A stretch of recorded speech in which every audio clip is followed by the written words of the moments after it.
Well, good morning. Welcome to this latest TLH Roundtable. And today we're going to concentrate on LinkedIn and the 5 areas that I feel absolutely critical that we get right and within our profile that will help us to really generate new opportunities and increase number of opportunities as a result of what you do.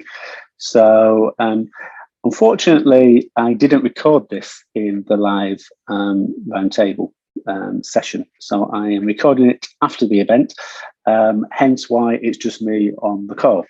But we had some really great discussion afterwards, which unfortunately I am not able to recreate, but hopefully you'll still get the benefit of the original session.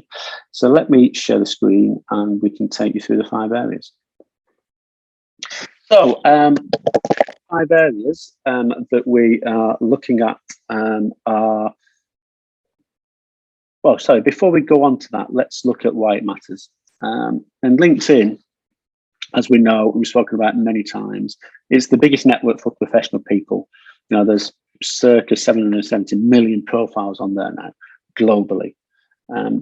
That's great because what it means is that probably your future clients or your future employers will be on it.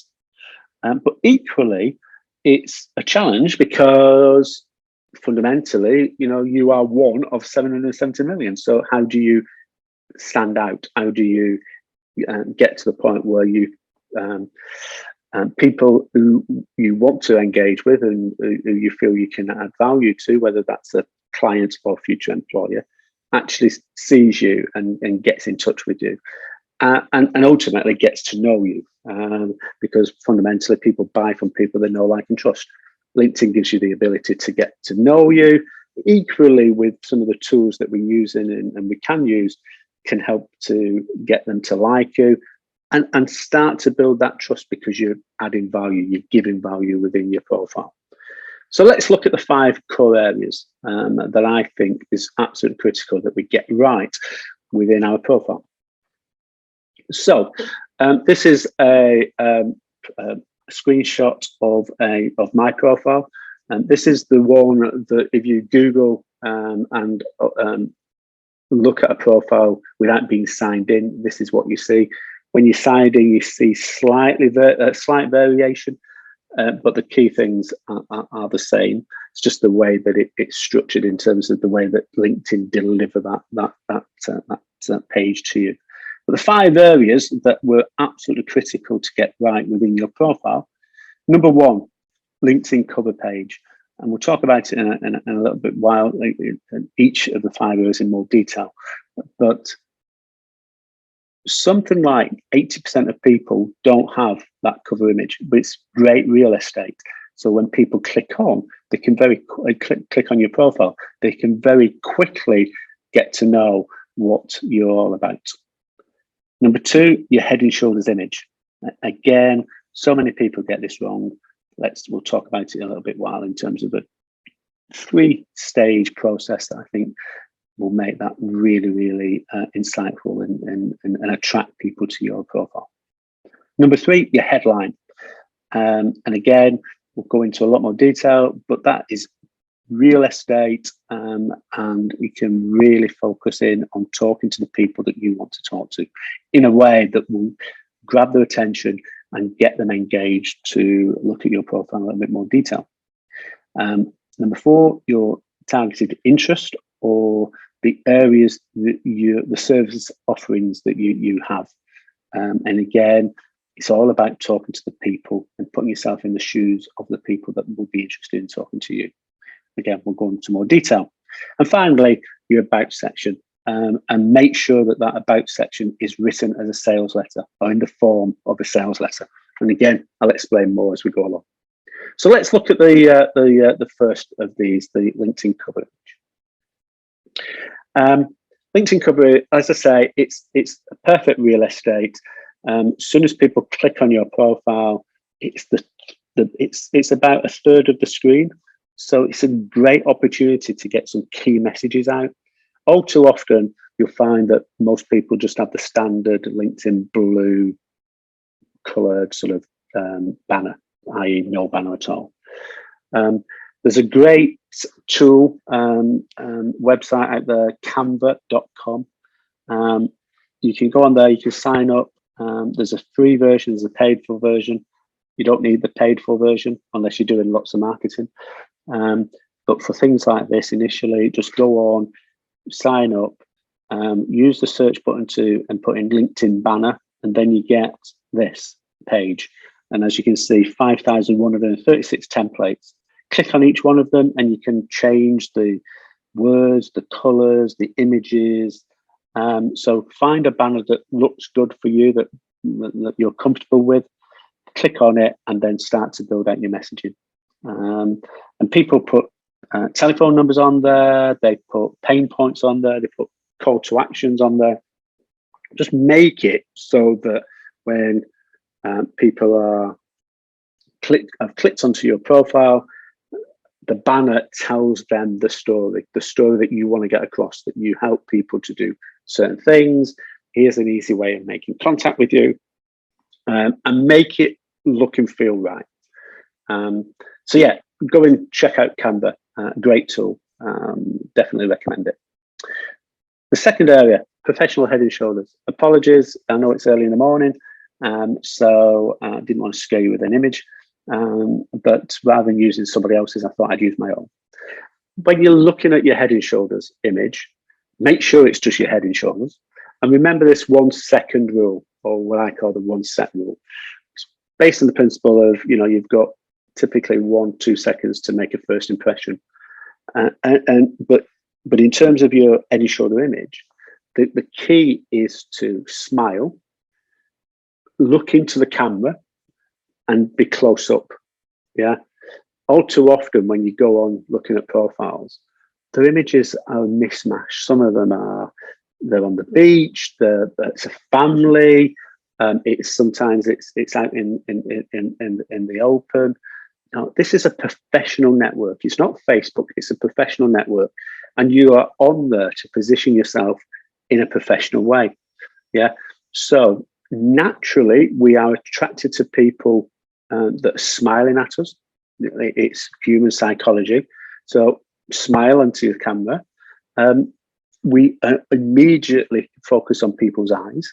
So again, look into the camera so that they can see you. By that, if you look at that image, it looks like I'm looking at you, because my eyes are looking directly into your eyes. Yeah, and be close up. Get rid of the background. Get rid of the noise in the image, so people can just see you. All too often, when you go onto profiles, you've got people that are, as I say, in the countryside, looking away. It just doesn't work. I've done some work. We run a training program within TLH, and done some work with a group of people quite frequently, where we'll put 3 or 4 different options down.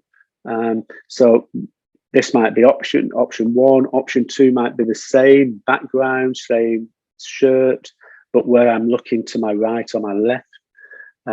Third option could be a much smaller image with lots of background, different colors, etc., etc. 90% of times that image always comes back as the favorite one, because it follows that 1 set rule. So spend a little bit of time. You don't need to have fancy equipment. You don't need to go to a professional photographer. But spend a little bit of time getting your image right, and you'll be amazed at how many more people start to engage with you just by making these slight small changes. So number 3 is your headline. So again, this piece, along with your photograph, whatever you do on LinkedIn follows you around. So whether you post, whether you comment, whether you like, yeah, as soon as someone clicks on those likes and to see the list of people that have liked or the list of people that have commented, the headline, your name, and your image is presented. So why not use that real estate in the right way and start to talk directly to the people that you want to try to attract? So the default from a LinkedIn perspective is program director at company that you're working with. So what? You know, there's hundreds of program directors. Let's be really focused upon who you want to target and what you can help them with. So I do three things. So I help organizations to successfully deliver change and transformation. I help professionals build and scale a seven-figure consulting businesses. And I help to build a global community. Yeah, I'm not saying that that's the best headline. And actually, it's probably a bit too you should really just focus on one thing. But what that does, it grabs people's attention.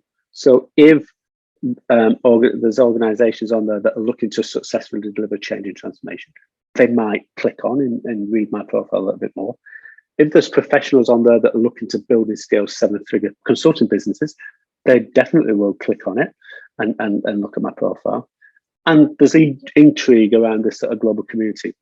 What type of community? Yeah. So again, grab people's attention. That's all I'm trying to do, get them to click on my profile and they can read more detail about what I do. The second part of this is the use of hashtags. So the hashtags below my headline there are generated by LinkedIn. I have no control on them about what goes in there. But where that comes from is when I'm posting on LinkedIn, I will use typically these hashtags. So, you know, because I talk a lot about change and transformation, about building consulting businesses, these are the hashtags that I will typically utilize.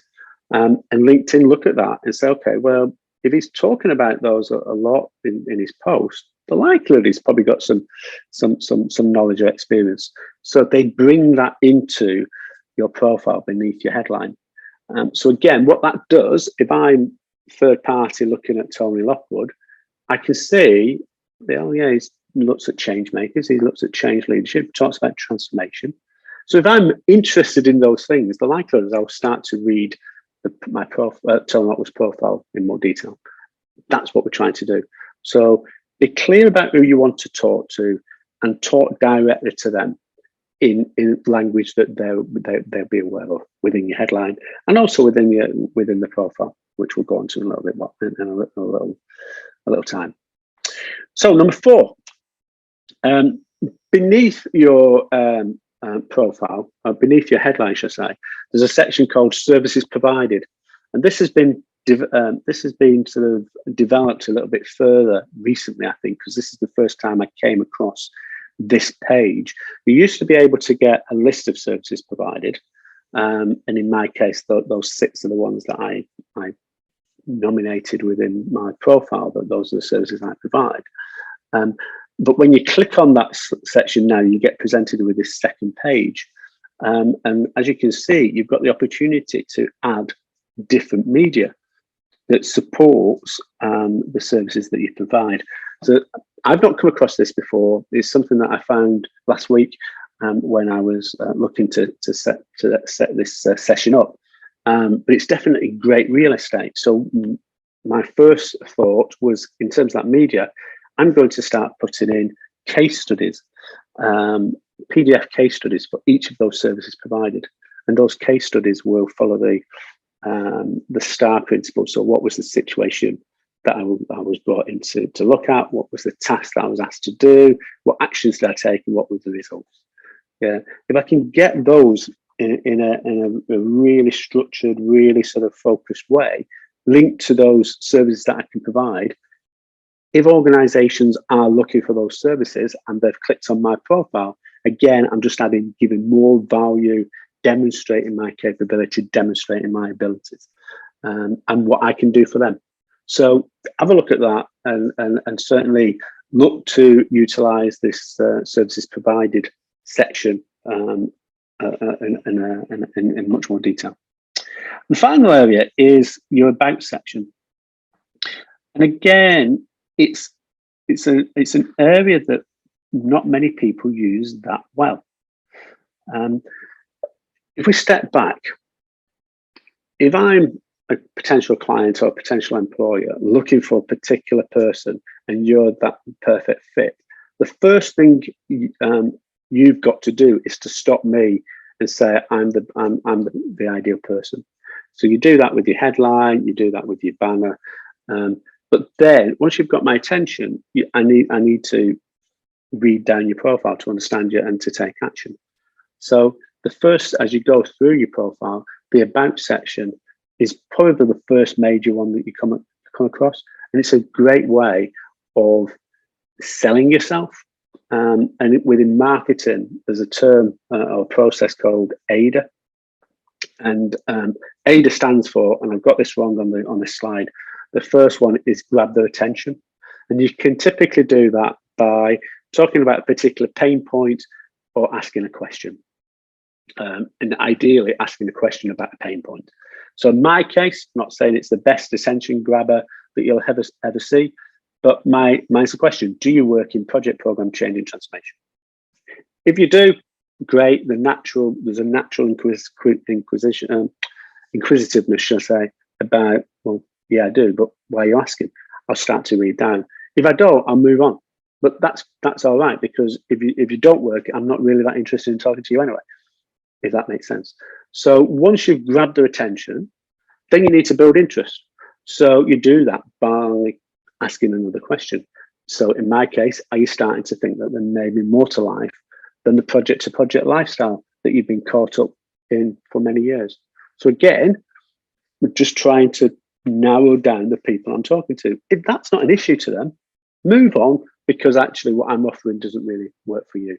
And the more I can remove people from that process, the more I can really focus in on the people that engage with me, because they will be my perfect clients or my perfect employee.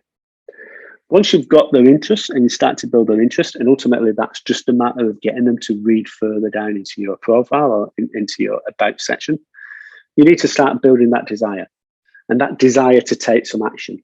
So you start talking to them about how you can help them overcome the pain, or you can help them to move towards pleasure that would be they might be interested in. And you're giving them that ability to see that actually what you offer could be relevant to them. And then ultimately, you want them to take some action. So you put a call to action in. In my case, I'm talking primarily to those people that are looking to build and scale a consulting business. So I start talking to them about what that physically means, what that could look like, why it could be worthwhile for them to inquire further. And actually, my call to action is going to do my scorecard, take 22 questions and receive a personalised report and schedule a one-to-one call. So they can see the value that they're going to get by taking the action, and I give them a link directly to that action. So that takes people through the process that I want them to go through. And it's critical in ensuring that you get people to get in touch with you. Obviously, if it's if you're not looking to sell consulting, but you're looking for a role or a new project, then talk about the pain points that you typically go in and resolve. So it could be, if you typically go in and do a turnaround, talk about typical pain points. If you organizations that you've worked for in the past have experienced. If you are one of the people I've been working with, they tend to go in and help organizations structure transformation programs. So talk about that. One of the within Gunnar Cook, one of the services that we offer is around transformation assurance and program assurance. So talk about the pain of getting transformation wrong and how can you get early understanding of those pain points. So again, talk about that, grab their attention, build their interest by asking some further questions, build the desire by showing what good could look like and what we could help them to move towards, and then put some action points in. So those are the 5 areas. We go a lot deeper within the Transformation Leaders Hub. And within there, we've got some specific training called LinkedIn Essentials. If you're interested, go and have a look. It takes you step by step through some of the things that we talk about and goes a bit deeper than what we've spoken about this morning. And if you are interested in exploring not just consulting business, but generally what we've been talking about, and you just want to go a little bit deeper personally, book an appointment or put something in put a call in my diary, use that link there, calendly.com/TLH-Tony Lockwood, and we can have a chat. So with that, thank you very much. I look forward to seeing you in future, and hopefully you found this of value today. So thank you very much. Speak to you very soon.